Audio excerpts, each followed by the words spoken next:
Alam nyo guys, may nakakakwentuhan ako. Tutuwa din naman ako. Kasi sabi niya, tinanong niya yung edad ko, kung ilang taon na daw ako. So syempre hindi na ako nagsinungaling. Hindi naman ako nagpabata.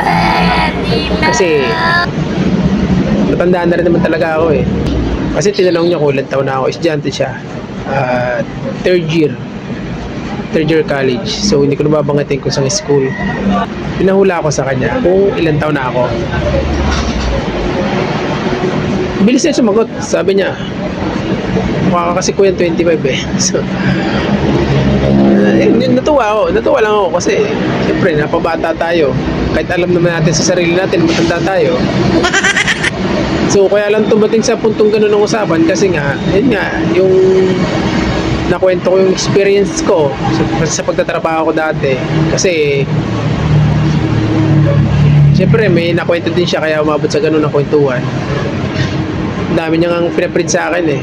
Kaya thank you din kasi kahit paano malaking tulong ng may estudyante dito na mga nagpapaprint, panggastos din.